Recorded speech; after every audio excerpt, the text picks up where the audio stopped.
cerita awal bisa menjadi presiden klub Madura United, bisa punya klub bola di Indonesia. Iya. Itu gimana ceritanya, Pak?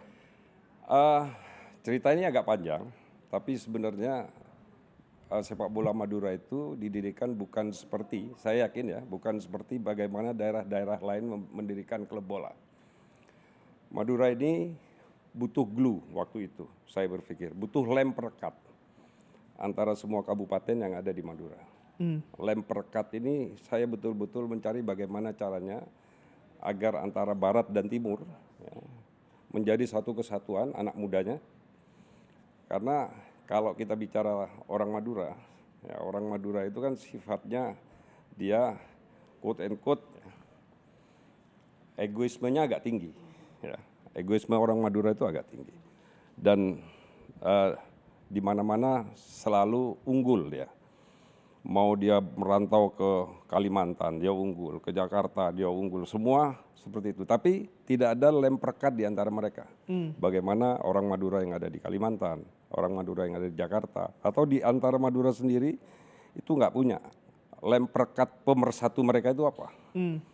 Nah, sebagai wakil rakyat Madura waktu itu saya di DPR, saya merasa berkewajiban untuk mencari ini bagaimana caranya agar anak-anak muda di Madura itu bersatu, ya, bersatu di antara mereka sehingga nanti gampang mereka untuk memiliki bergen yang kuat dengan teman-temannya yang ada di daerah lain. Punya identitas. Betul, karena Madura ini selalu kalau orang Madura berbicara dengan orang di luar Madura, posisinya sudah dianggap kalah 1-0.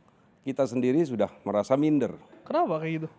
Karena orang Madura dicap oleh hampir semua orang-orang luar Madura bahwa orang Madura tertinggal, bahwa orang Madura bodoh, orang Madura tidak sejahtera. Jadi yang seperti ini harus dirubah citranya, bahwa di Madura itu tidak seperti itu. Agar orang luar benar-benar mengenal orang Madura seutuhnya.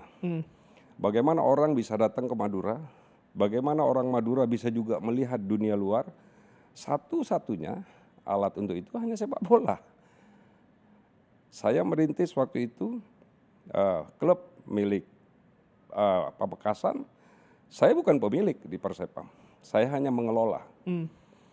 Jadi saya kelola dari mulai Liga Divisi 1, bahkan Divisi 2 naik ke Divisi 1, naik ke Divisi Utama, kemudian naik ke Liga Super.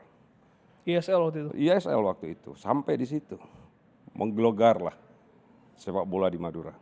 Tidak ada yang berantem kan di Madura. Lihat supporternya, kami mendapat supporter terbaik musim lalu.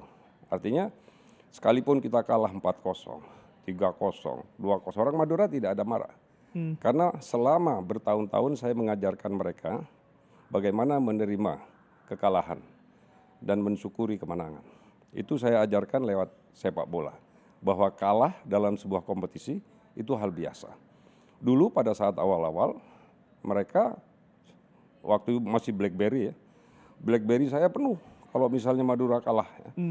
Yang suruh buanglah, suruh sudahlah berhenti, nggak usah bola, memalukan orang Madura, karena mereka belum paham bahwa dalam sebuah pertandingan itu hanya ada 3, ada kalah, ada menang, ada seri.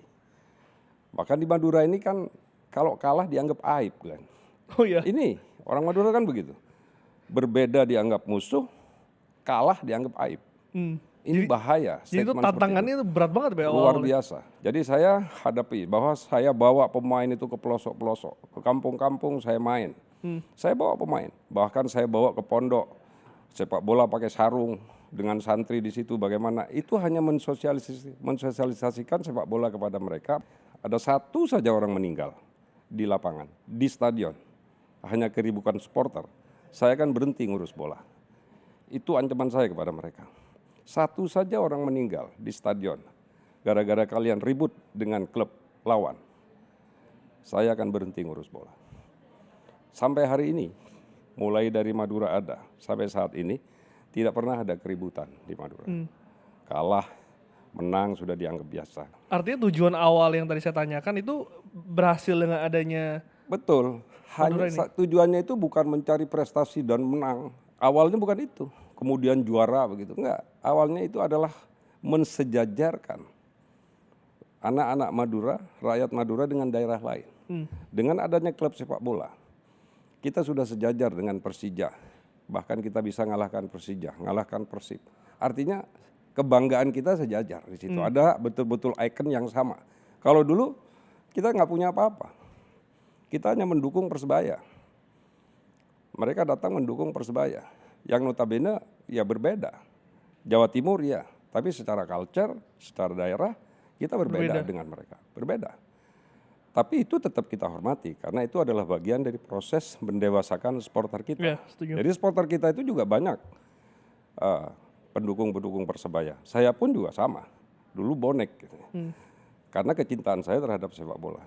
Tapi lama-lama kan mereka harus punya sendiri identitas itu. Bahwa loreng merah putih gitu ya. Loreng baju Pak Sakera itulah identitas Madura. Dan saya tidak akan pernah hilangkan identitas itu. Dulu loreng ini sulit dicari, baju loreng ini. Karena udah mau hanya kerapan sapi pun tidak pakai baju loreng. Sekarang kembali lagi muncul itu. Mudah didapat, di mana-mana sudah mulai muncul. Identitas seperti ini yang saya angkat. Disadari atau tidak, itu sudah mulai kelihatan sekarang.